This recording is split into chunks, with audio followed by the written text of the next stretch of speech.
به فیوچر باکس خوش اومدین. توی این پادکست من علی پرهامی میزبان شما و چیزی که خواهید شنید دومین اپیزود از فصل اول این مجموعه است. ما توی فیوچر باکس راجع به آینده صحبت میکنیم و یاد میگیریم که آینده سرمایه خیلی ارزشمندیه.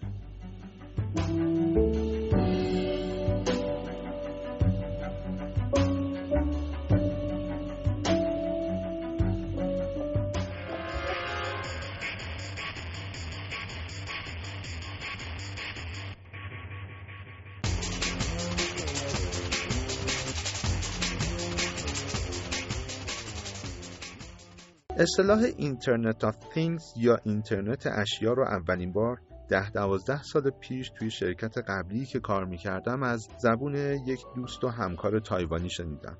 امیدوارم یه روزم فرصت بشه تا درباره تایوان و نحوه آشنایی من با این کشور کوچولو ولی تاثیرگذار توی صنعت آیتی جهان باهاتون صحبت کنم.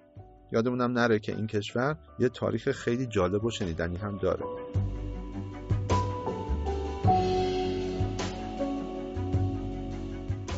خلاصه این دوست خوب خیلی ساده به هم توضیح داد که در آینده‌ای نه چندان دور همه چیزها یا همون اشیا با هم صحبت میکنن.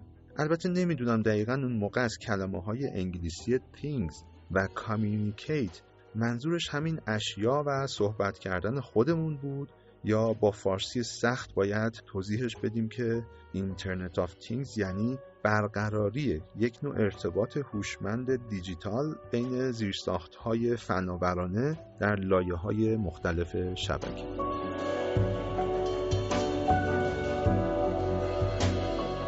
چند وقتی گذشت و من به خاطر شغلم توی اون شرکت مأموریت پیدا کردم که این داستان اینترنت اشیا رو در قالب یه سری کمپین‌های بازاریابی با برگزاری سمینار و نمایشگاه به صنایع مختلف داخلی معرفی کنم. امروز سالها از این موضوع میگذره و من با جیکوب هوانگ و شرکتشون توی تایوان خیلی آشنایی عمیق‌تری پیدا کردم و میتونم بگم شرکت نکسکام یکی از پیشگامان اتوماسیون صنعتی با رویکردی آینده‌نگره.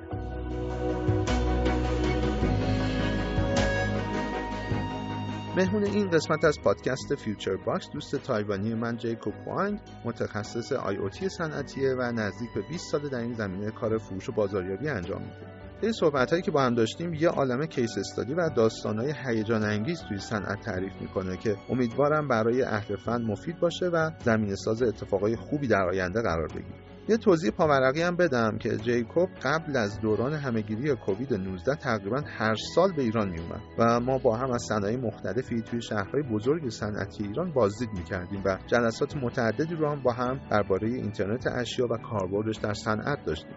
جالبه بدونید که لابراتوار اینترنت اشیاء دانشگاه صنعتی شیراز توسط شرکت نکسکام تأسیس شده و اگر به این حوزه علاقه دارید و البته به این دانشگاه هم دسترسی دارید فکر می‌کنم محل خوبی برای تحقیقات و کار با این تجهیزات باشه.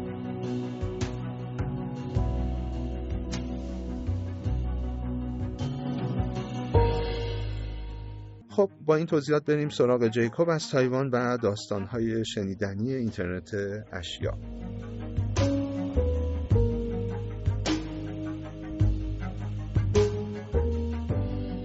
Okay, I think we can start right now. And welcome to my podcast, Jacob. Thank you for your kindness for me, and please start your presentation. Okay, Ali, thank you for inviting me to join this podcast. You're welcome. And it's a real pleasure to share what we do and also what we see about the trend in the industrial IoT. Okay, all right. Yes, all right. Okay. So I'll start with my presentation, right? Okay. Please, next page. Okay, so let me have some background about NEXCOM and ourselves. Yeah, NEXCOM is a company dedicated in the industrial IoT, but we already got a very long history, not really long history, but over 30 years history in Taiwan. We are public company in Taiwan, and the turnover is the revenue. I mean, is around 250 million US dollar per year. Yeah, and we got around 24 branch offices in the worldwide, and 1,360 employees in the worldwide as well. Yeah. So in this page, you can see we got several companies under this NEXCOM Holdings, this NEXCOM group. And for myself, I'm from the first one, NEXCOM. This is company doing, like I said, to the Industrial 4. Probably you did heard about this a lot, or another word, industrial IoT. Yeah, that's the thing we've been dedicated in the last 30 years. And besides NEXCOM, where I'm from, and we also have a NEXCOM. This is a company focused on the robot motion control. Yeah, and also we in the NEXCOM company we have the business unit like IPS. This is the intelligent platform. That means for like application like a smart city or digital signage. And also we have MCS. This is multimedia and also the communication computing. The NCS. Sorry, the NCS is networking computing. Network computing. It is for the firewall, VPN. This kind of the networking antivirus, anti-spam. This kind of the platform application. Yeah, and the MCS is for mobile computing. That's for vehicles. Any kinds of the vehicles such as marine or train, railroad, and or vehicle. This kind of any kinds of special vehicles such as a police car or ambulance. This kind of special vehicles. And we also do IP camera, and we have medical. We have outdoor IoT. And this kind of business unit inside the NEXCOM company. Yeah. It's a new company? Actually, all these companies used to be one of the NEXCOM business units.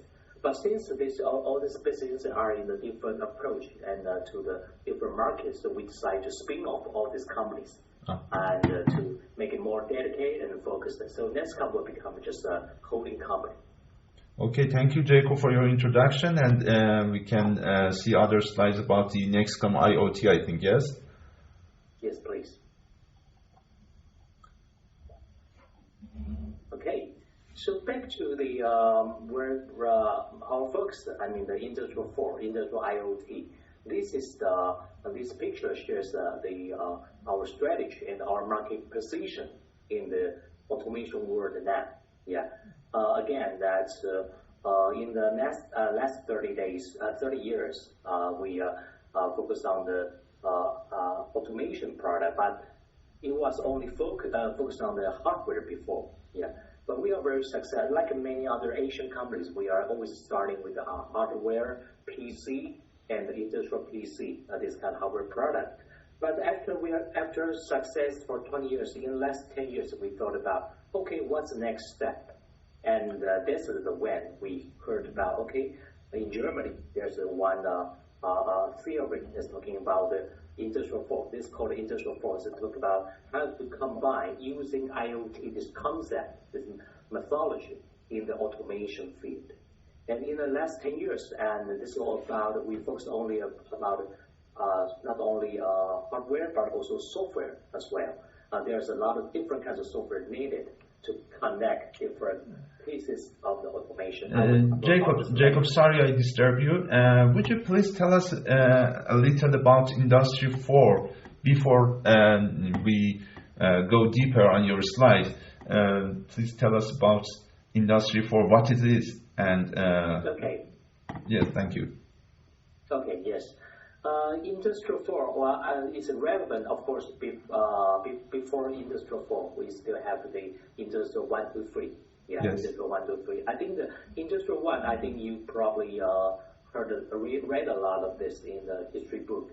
There's when in the 18th century and 18th century when Watt invented vapor machines for the sewing machine or doing the work. This is the first time in the 18th century people used powers, energies to replace. So we can call it the birthday of Industry 1, yes? Exactly. Yeah, that's the birthday of the Industrial 1. Yeah. So people start using vapor power. But that's, of course, that's a very big revolution in the human beings' history. Yeah. But of course, in that old days, in the hundreds of years ago, you only relied on water, the power from vapor and vapors from water. So all your factories only can build next to the river. Yeah. Mm-hmm. So you can live without river. So that's when factories, energy and vapor power is only very limited used. Yeah. Yes, that's and good. so after the few hundred years until the late of the 19th century, people started to use electronics. Yeah. I believe you also saw the novel from the cinema or from the history books. You read about Edison and also the competition between Edison and also Tesla. Yeah, exactly. Yeah, that's a very famous competition. But that brings people to the new era. Competition between AC and DC, you mean, yeah? Exactly. Yeah, that's the. Yeah, I think that's 19th century, 20th century is the time. Yeah, yes. People started using electronics. Yeah, and so the electronic power bring us to another century, and the people finally don't have to build all their factory next to the riverside. Yeah, and then in the 1960s, 50-60, people started invent this computers. Yeah, or these computers, of course. Starting from after World War II, and people started improving using this computing power, computers to the computing for people. Yeah. Yes. So finally in the 1960-70, computer is getting more mature, and the people can use it started using the automation. Yeah. Mm-hmm. So that's when we say the third industrial revolution. That's the industry 3. Yeah. Yes. And now in the year 2000. Yeah, we talk about the Industrial 4. Yeah, Industrial 4. That's if we started. Computers, of course, it helps us a lot. It brings you a lot of efficiency. Yeah, but when people get into the world of the internet, yeah, and now Industrial 4 means is talking about we bring the internet combine the industry. Yeah, because the computer probably. You just got a fast computing power, but it doesn't really have an industry. Doesn't have a internet on that. So we bring the internet efficiency combine the computer efficiency. That's the Industrial 4, the basic we're talking about. So Industry 4 is the combination of internet and Industry 3, yes? Yes, exactly. And it doesn't depend on the year of the start. It means the first steps of the millennium is not considered. The combination of internet and Industry 3 is the beginning of the Industry 4. Exactly, yeah. I would say that instead of the new invention, I would say that Industry 4 is based on one word, digitalized. Digitalized, yeah. Everything is in digital, yeah. You probably can, in all the factories, you probably have generated a lot of product, you have a lot of production data, but you can use handwriting and put it down, yeah. But in this kind of handwriting, it creates a lot of mistakes, yeah. It create a lot of problems, and you got a lot of out-of-date data. For example, you got all the production, you got your bookkeepers to write down all the in and out and your profit, and after 1 month later, you got your monthly financial report. But this is already the history happened 1 month ago. When you see this report, there's nothing much more you can do. Yeah, you just accept that. Okay, acknowledge it. But you don't have any solution to solve it immediately, or you only can see the result afterward. Then you try to dig it out from the sea of the numbers to find out where the problem from. And this causes a lot of issue and problem. Yeah. So I would say that most of the industries in the world, not only in Asia, but also in all those developed countries in Europe, actually a lot of factories are still stay in the industrial 3. Yeah. So I would say Industrial 4 has been announced or has been started more than 10 years ago, but actually it's just the very beginning. You can imagine that from Industry 1 to Industry 2, it takes around 200 years. Yeah. Oh, and yes, then that's great. Industry 2 to Industry 3, it takes about almost like 30 years. Yeah. But now we're just in the very beginning of the Industry 4, so there you can imagine there are so much opportunities happening in the world, and soon, in the next 20 years, you will be in the peak, and still a lot of huge demand will be needed. Yeah, that's what our expectation. That's enough, I think, about Industry 4, and then follow the other slides, please. Yes. You can see these slides right now or not? Okay. Yes. Very well. Yes. Yeah. So we just talked about the digitalized. So what is a digitalized? Which means you don't entering anything or recording anything manually. Mm-hmm. But before doing that, you have the first thing is that you need able to automatically collecting data from your PLC. Yeah, yes. I think a lot of factories, most of the factories using analog PLC to do this motion controls or production operations things. So what we talk about is, okay, we are not using computer to replace the PLC, but we want to make computers plus digitalization work with PLC. Yeah, this is the way we do this. So you can see in this page, we see in the lower level, that's the we call the OT side. OT means the operation technology, which means all the devices using. For example, like a point of sale post you use in the shops, in the stores, or any machines or robots or any control system you use in the factory. This is we call devices.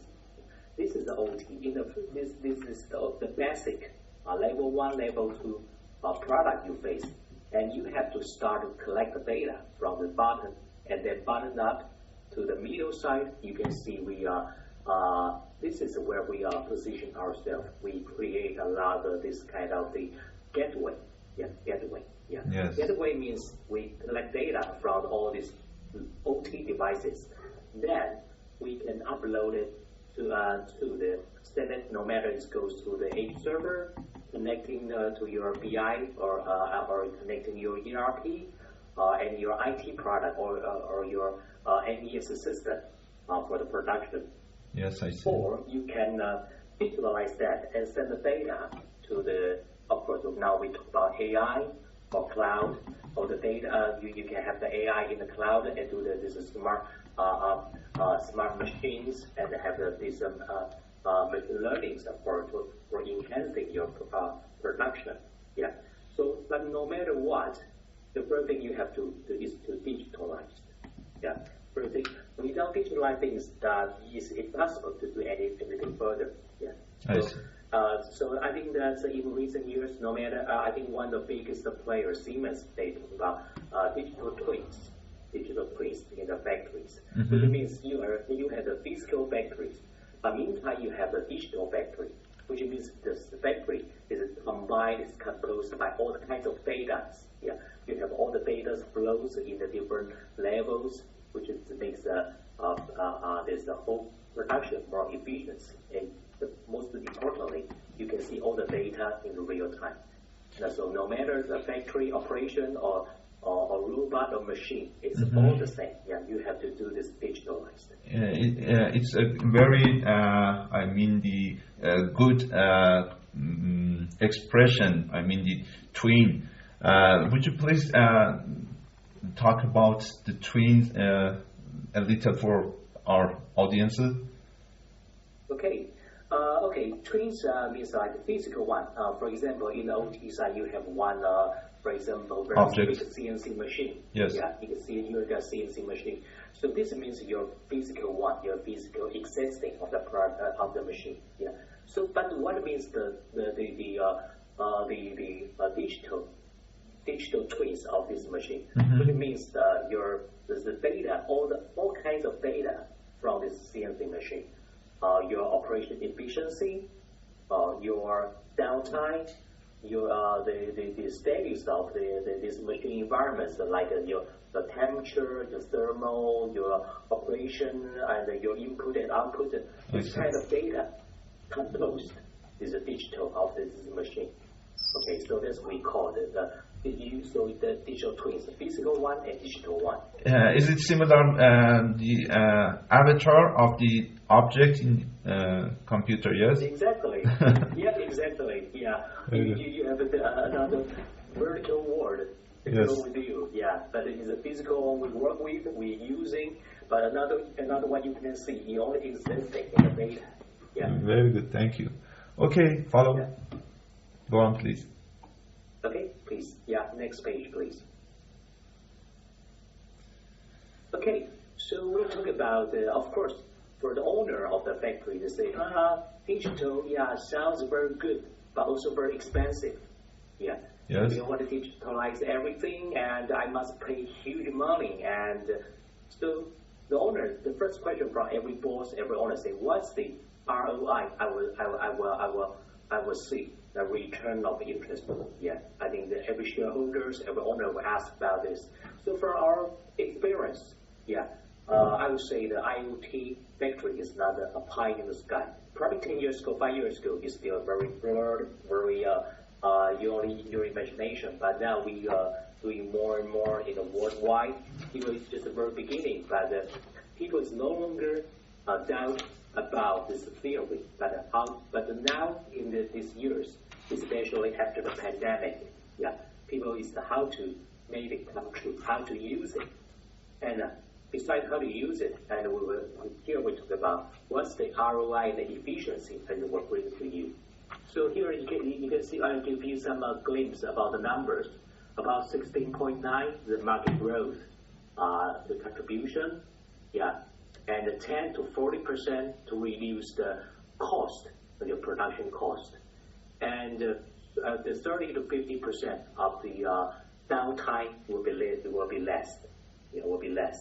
Yeah, I think every factory owners, they're nightmares. They're mostly nightmares about it. Okay, I don't know when my machine will be dead for any reason I don't know. And since it's dead, I have to spend 1 day to get an engineer to do the diagnosis, and probably spend 2 weeks waiting for one component from the original factory component suppliers. So which means I will have spent over 1 month downtime waiting there without any output of the production. It's a cost of probably millions of dollars. Wonderful statistics among the COVID-19, I think. Yeah, exactly. COVID-19 is the best case. I mean, even now we are still suffering from this as well. So that's COVID-19 speed up the demand of the digital factory. Very good. Next slide. Yep. Yes, please. Okay, now I'm going to share a very interesting concept with you. Since we are focused on automation, industrial automation, and but the first thing you think about all those huge giants in the Western European, the U.S. companies like Siemens, like Beckhoff, ABB, or this kind of 100 years company. Yeah, they demand. For some Japanese company like Mitsubishi, like NEC, like Hitachi, this kind of company, it seems in less than 100 years, these giants dominate the whole world. Every company, they got their own protocols. Yeah, this protocol is just like borderline between every countries. Okay, this is my territory, this is your territory, and this the whole world is dominated by these big companies. But what I'm going to share with you is about one very important concept. That's about one industrial book. It's about open architectures. Yeah, open architectures. Yeah, in the reality, you cannot just only for example, if I build the first factory, I use Siemens. And in my second factory, probably in Asia or for some local concern or cost concern, I use Mitsubishi. And the third and fourth, I probably using different protocols. But now I want to integrate the digital. I want to digitalize these factories. I want communication, have a talk between these factories. So every company say, okay, this is my job. This is Mitsubishi job. Siemens say this is Mitsubishi job. Mitsubishi say this is a back-off job. Everybody's pushing around. Nobody, if you want to do this, the only one says you change your order product to mine. Siemens say, okay, you change everything to mine, then I can just connect everything for you. But the reality is not possible. Yes. So let's see what happened in the last 30 years. What happened in the PC world? Yeah, the success of the PC industries is because they opened this kind of architectures. If we opened, then you will even faster, more efficiency. Yeah, in the PC and IPC, you can see Windows plus Intel. Yes. Everybody uses these two components, and they can develop a lot of applications using the different kinds of the softwares, IT products, and millions of kinds of IT products based on these two, and the two. And smartphone, yeah, of course we know now it's domain almost by ARM and Android. Yeah. Yes, the open source operative system. Exactly. This we call this free charge of the open platforms. They will bring the world more developed, bring the where we're no longer controlled by this small domain by this small quantity of the huge giant companies. Yeah, and for the IoT, industrial IoT, I would say robot. Yeah, is still probably owned by 4 major brands: Fanuc, Mitsubishi, Fanuc, ABB, and some German brands. These 4 brands. So, what if we have an open architecture to make a different robots, different brands of robots talk together? And it is happening now. Yeah, for machine. All the machines, of course, same situation. Every factory, every company build on their own special machines with their own protocols. Mm-hmm. If we got one highway to have all different kinds of machine talks together, and then the efficiency will happen. Automation, no standards. IoT cloud, yeah, we got a Google Cloud. Sorry, in the Western, we got a different kinds of cloud, and also there are some different regions, different countries got their own cloud. China, Iran, and every place of the world, they have their own concern. They're developing their own cloud. Yeah. Mm-hmm. So there's no standards in the industrial field bus. Yeah, like I said, Siemens, Mitsubishi, and Rockwell, they have their own standards. Okay, so next page. Let's see how we do this. These are the the barriers in front of the IoT or Industry 4. You mean? Yeah, exactly. These are the borderlines, the barrier. How do we eliminate these barriers? This is one example about the NEXCOM, what we do. You can see from the bottom to up, it representing the OT, CT, and the IT, 3 different levels. Mm-hmm. Yeah, and in this page you can see that actually now these open architectures, open protocols. For example, the OPC UA. Yeah. And also the Ethernet for the machine and motion. You probably heard about Ethernet, yeah. And for the operation protocol, industrial protocols, OPC UA, which brings you from the bottom, from the machines, from the devices, go direct to the cloud, yeah, smoothly, yeah. And any cloud will be also available from the OPC UA. Okay, which means if you can use the OPC UA, you can develop any application, any product you want under these architectures. Mm-hmm. Yeah. So in the bottom, in the level 1, level 2, we use OPC UA and Ethernet to do this. Ethernet to do this gateway, the building in our machines, our PC-based controllers, our PC-based gateway.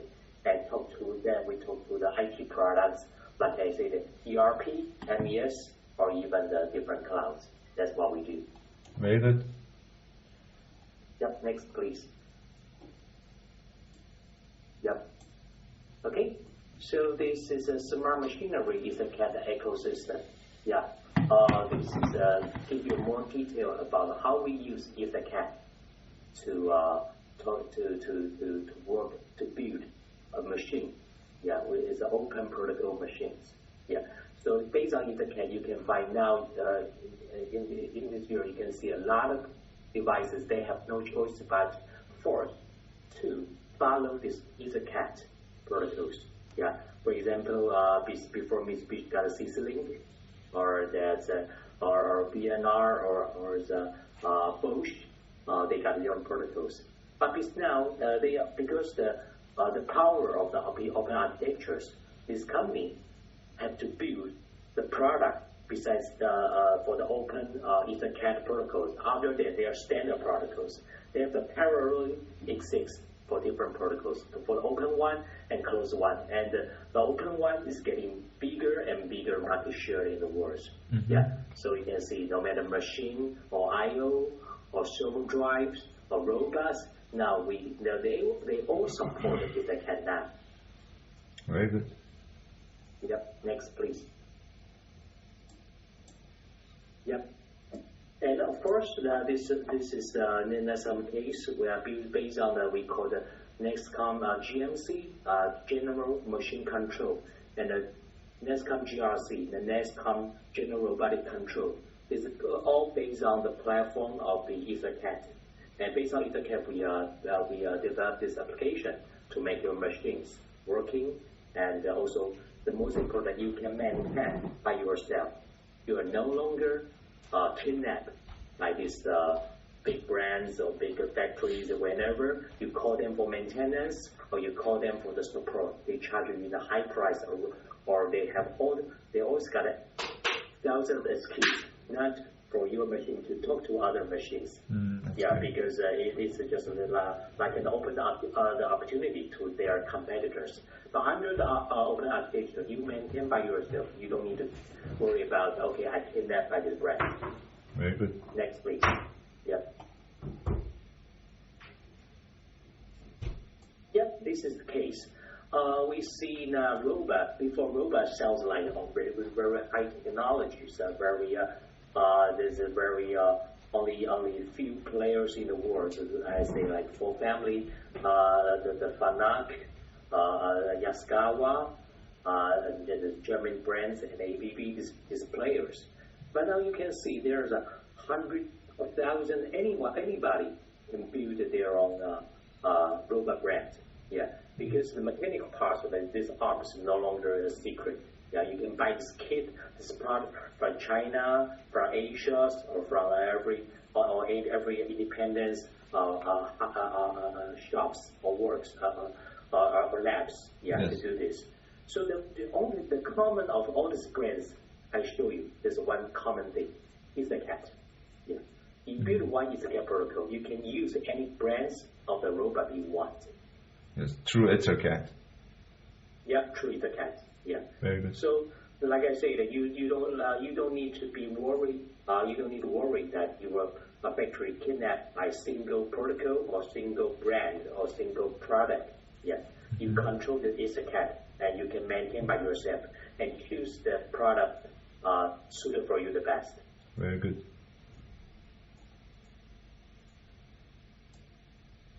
Yep. And same for machine. Yeah, this is one case. You can see this in the middle. This photo. We combine 4 or 5 different kinds of robot. Yeah, we got SCARA robot. We got there's 5x6 robots. This kind of different do the pick a place or pass the things to the next stations.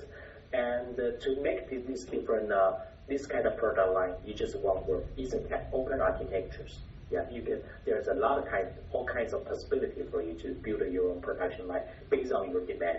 Mm-hmm. Thank you. Okay. Yep. So this is the industrial IoT ecosystem, like I said. So from left level 1 in the left hand side, you got all the machines. Different in the NEXCOM, we are building the industrial computer by ourselves. So in the left, you can see these photos. This is more like representing SMT line, SMT productions. In the one SMT production, you need probably over 20 kinds of different brands, different machines from different countries. Yeah, But with one open protocols, open architectures, we can make all these machines talk together, collaboration together, and in the end, you will optimize your production. When you think when the production line is full, they will slow down. They will coordinate different machines, and they will slow down your production. When you got huge demands, you need to work 3 shift day. Okay, you can speed up, and all the machines in every station will work together to find out the best efficiency of the whole line. So based on this, and based on open architectures and based on digitalized production lines, and this we call it real machine industrial form production factory. Jacob, sorry, we can call the layers here like the network layers, yes? Layer 1, network access and internet, and then in layer 3 we have to show the transport, and in layer 4 application, yes? Yes. It's just like okay, network. Sorry, probably speak too fast. Yeah. Let me explain what's layer 1, 2, 3, 4. Yeah. Oh, layer thank you. 1 is the most entry. There's the lower side of the factory. For It's example, entry level or sensor level. And that's right. Those workers will touch every day. For example, your machines, your robots. Your engineer, you control your robots for the production, or you control your production line. Yeah, that's the level 1 we talk about. So no matter gateway or product like a gateway, PLC, HMI, robot, machine, these all belong to level 1. Okay. Yes. And level 2, that's gateway. That's a gateway product. Okay. So how to make this level 1 data collected? And it goes to talk to your IT products. You need a level 2, this gateway product, to connect everything, to gather all the data, to make it real IoT. So this is the function of the level 2. You need a level 2 product. So you will see there are some Wi-Fi, industrial grade Wi-Fi, industrial grade AP, or industrial grade PC-based controllers or PC-based gateway to collect all this data. And pass this data to no matter to make this visualized, or make it or go to the edge servers office, or go to the BI for the visualize later, or go to the cloud. That's you right. need all this data level 2 to collect the data. Yes, I see. And level 3, And the level 3 will be mostly about the software. Software is used in the factory. I mentioned a lot like this, ERP systems, or like MES manufacturing, manual executive systems, and MES or APS, advanced plant production systems. Yeah, this kind of software IT product to make your factory running. Okay, so this is a level 3 product. Yes. And level 4, that would be so like AI or like cloud. Yeah. Some company already started to use, they put their data, put their production data or some non-confidential data in the public cloud. Yeah, to say to do something like machine learning to make optimize your production. So generally, level 4 means the AI product or cloud product. Yeah. So level 1 or level 2, that's the definition. Thank you. Yeah. Okay, so we talk about a little more about the smart manufacturing for the future. Yeah, that's the next section I'd like to talk about. Please. Yeah. After talking a lot of theories, so I will share with you some real case. I even put the company name or their countries, their application, their brands in this slides to let you know. Okay. It's no longer a talk or no longer a slogan, but it's something happening in the world. Yeah. So in this case, you can see we use a real gateway. You can see there's a small gateway in the middle of the drawing, and they just install this small gateway so they can make these big machines talk to each other. And most importantly, if you have different machines like this in the different regions or even different places in the world, we still can be able to make them talk to each others, and then the owners or the factory directors, they can read all the data status in the different place of this machine in the headquarters. Yeah. So this is how we do for this machine maker. And here you mentioned that the factory established in 1908. Yeah, that's right. Really? We got many these traditional factories. They start very long or even over 100 years. But they are growing with this market. They start from Industry 1, amazing. Industry 4. So it's not always the new factory or new company doing this. It's I think this company is based in Czech Republic, as I can remember. Villabrator? Yeah, that's right. Yeah. Czech Republic. Okay. I think so. Yeah. It was amazing. Thank you. Okay, Comap. Yeah, this is another factory. They do the CNC machines. Yeah, they build the many CNC machine per month. And so what do we do for CNC machine?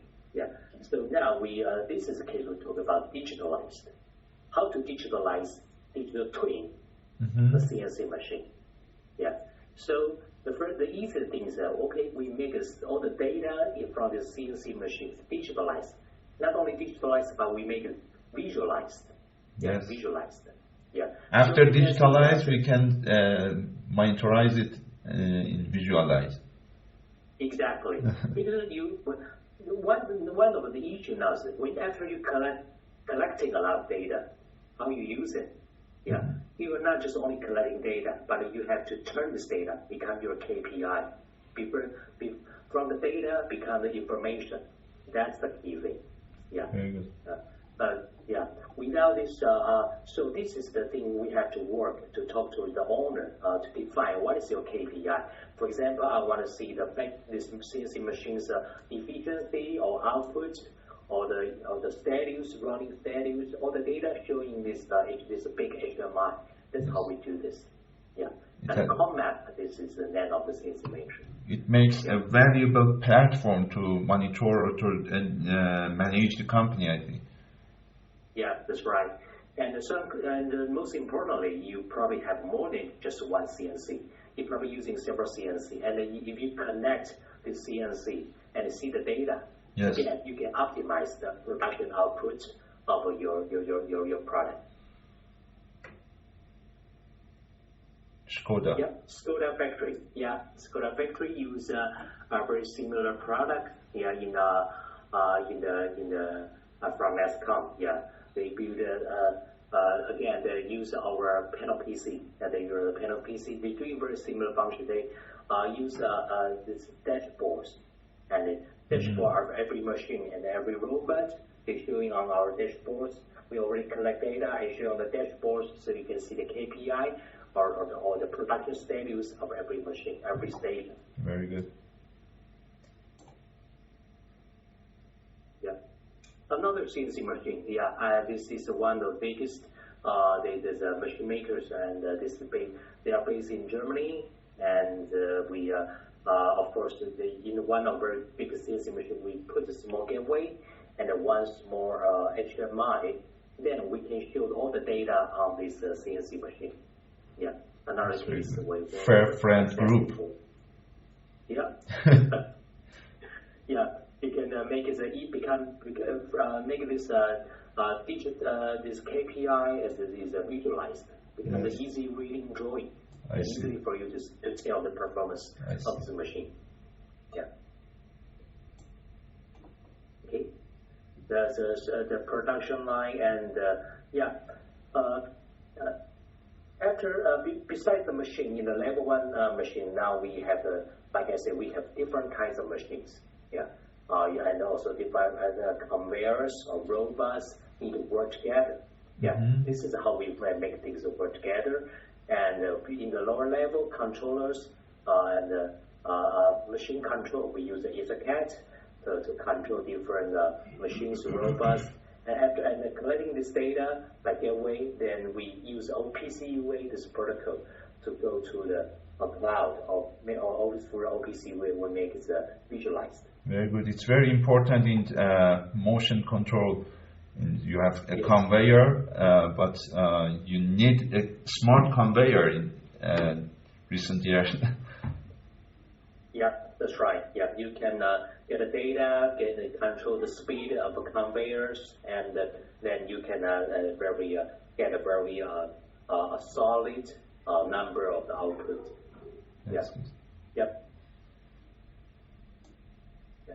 So this is this is electronics component factory side. Yeah. Again, there's a combining conveyor and also the gateway and so the controllers together. Yeah. Very good. Yeah. Food processing. Yeah, this is a very interesting case as we got. This is one of the biggest food machine makers. They make dumplings. I don't know if in Iran if you have the food like dumplings. I know there's a lot in Italy or in Russia and in Asia. We got all kinds of dumplings. We have similar foods, but not like this. Okay. Not exactly, but we have. That means you didn't treat me well last time when I was in Iran. Yeah. And they make it industrialized. Yes, even making dumpling can be industrialized. Very good. You can see there's a big pipe up there, and you just put the recipes, and you input the recipe into these machines, okay? And the automatic they will put. Jacob, you have visited this factory yourself? No, I hope I could, but I'm not so lucky. This is one of my very good partner, very good friend. Yeah, the very interesting things. They after they implement this kind of IoT gateway into the machine, not just only can it control the output and the production and make the machines talk to each other. Besides this, they even can monitor it. The status, output status, even after the machine sell to the worldwide different places. So now they are more than just a selling machine, but they do the machine leasing service. Yes. Yeah. You probably don't need to buy an expensive machine, but you just, for example, their customer can lease it. Their Iranian customer can lease this machine. They can rent this machine. Okay, and they pay, not just they pay for, for example, if they make 1,000 dumpling a day, they probably just charge you for like 10% of the profit you got or 5% profit you got, and this machine maker, they do the maintenance online or service from the local distributors. So the owner of the factory, you don't need to buy the machine, just rent it, and so that's definitely a good deal. So the IoT even changed the business model of our life. Mm. Very good. We have to invest on it. Yeah. Okay, this is more about it. Okay, yeah. Okay, the warehouse system. Yeah. Of course, then in the IT side, we have one more product that's called Warehouse Management System, WMS. Yeah. This also plays very important role for your warehouse, your stock control, your warehouse in and out. And this kind of product also combined with the conveyor productions and also in NEXCOM, we also provide, we connecting not only your hardware, your conveyor, but also connecting your warehouse management system. We all open protocol architectures. Very good. Spray painting. Yep. Yeah, it's more nearly ending, and spray painting AMR. Yeah. Before we talk about HEV, HEV is the vehicles in the factory. They follow the same route, carrying all your product in the different stations. Instead of using laborers to moving these materials of the product, they use HEV. But now more advanced, it's called AMR. AMR is using visions. They put the camera. They give you eyes in the HEVs. Yeah, and they can scan through your input. They can automatically using their arms, robot arms on the AMR to collect things you want, to put things together you want, and go to the next stations. They have eyes to see the environments. Through the algorithm you gave to them, they collect the right product data, and they can do some basic judgment and collect things you want in quantity and go to the station you want. Yeah, so this is a more advanced one, and also we've been using this in our combined AMR in the production line and the gateway and our and the controllers. That's good. That's great. And as you know, our podcast is the name of our podcast is Future Box, and I can see the name of the product is NEXCOM, a combination between three words: Next, computer, and robot. I think yes. Yes. Yeah. Robot collaboration. Collaboration. Now, collaboration. Yeah. I think the robot in the future is not only talking about how precise or how efficient your robot is, but the point is how to make people. We're not using robot to replace people because it's not possible. We still need a lot of people, skilled professional people, to with the help of the robot to make things more efficient. Yes. So now we're talking next generation, and in the future we're talking about people and robot collaboration. So that's what we call there are lots of concerns about this issue, and I know it's very critical to discuss. Yeah. I think that people always got some illusion about Industry 4. It means we use a machine or we use a robot to replace all the manpower, but that's not possible. Yeah, we still need a lot of people. The thing is, we use people, we use manpower to coordinate all the different technologies and make things more efficient. Yes, you're right. You're completely right.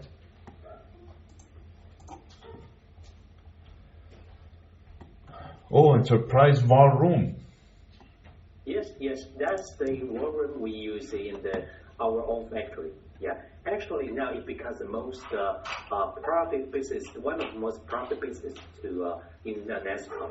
We build this war room in every industry or every manufacturer. For example, in this war rooms, in this what we call cloud SCADA. You can see we have more than 9 modules, 10 modules. Yeah, 10 modules representing the 10 different functions. You can connect your ERP to show you the real-time revenue status, buy and sell status. It's connecting your warehouse to let you know your stock status.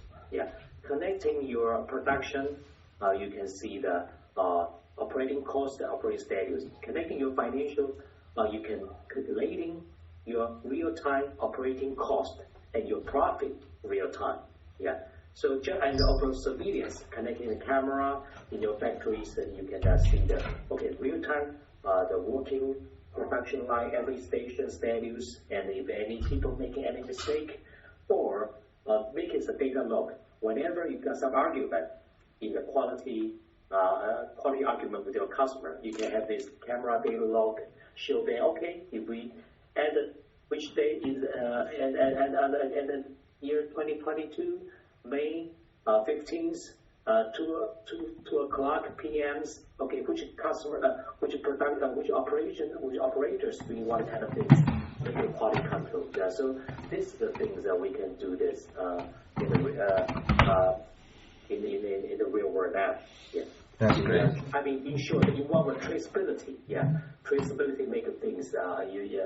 Every minute, every production, every stage, you can do the traceability with the data or with the videos. You can have both. Yeah. So this is what we build, not only in ourselves, but build helping our partner, our customers to build this kind of visualized world. That's great, but think about another name for your room. War room is very dangerous, I think. I would say peace room or a calm room. Too sensitive, I think, especially in the situation now. We use so many words. So probably we call it situation room. Probably will be better. Yes, I just kidding. Yeah. But your concern is probably right. Yeah, I have to pretty much like this one. Very good. Thank you very much. That's all my general introduction about. I try to give you some glimpse about what we do and what's the reality, real world, and what the real factory needed, and the real cases we share with you. Thank you very much, Jacob. And finally, please tell us, how do you think we can prepare to confront the future of industrial technologies? Do you have any comments about the preparation of our factories, and then especially our specialists and people, as well as people? Yes. I think that we rely on a lot of system integrators, because no factory, no company, even the company like Siemens cannot do everything by themselves. We need different kinds of partners. You can see it's a very huge scope. We need different things that are different parts, different software put together. And our capabilities is to put things together. Yeah, but we still rely on different partners to work with that. So this is why we say open architecture, open to every partner is very important. And the second point is I want to highlight it looks very expensive and a very big scope, but actually it's flexible. You don't need to put millions of dollars in one shot, in one place. You just plan this step by step, station by step to station, line by line. Yeah, you put it one step by step, and then in the end of the day, you can step into the industrial form. There's nobody, no company can reach enough to put everything together. You just have your own plan, and we can plan all these things together with you. Yeah, you're right. From your basic budgets and starting one digitalize from one station or one line, then we can do this. One day we can make it work. I hope so. Thank you so much, Jacob Hwang from Taiwan, and thank you again for joining us, because you're my best friend, as you know, and I think we can have another another time to talk more about the future of the industry, and it would be my honor to see you again here. And if you have any comments we can hear or not, we can close the discussion. Okay, yeah, it's a real pleasure to work with you, Ali. And anytime you need us, I'll be happy to share different topics with you. It was my honor. Thank you very much. Thank you for your time. Thank you for your time. Thank you. Bye-bye. Send my hi to all colleagues and your family. Thank you. Where do? We miss you. Take care. Wish to see you too. Bye-bye.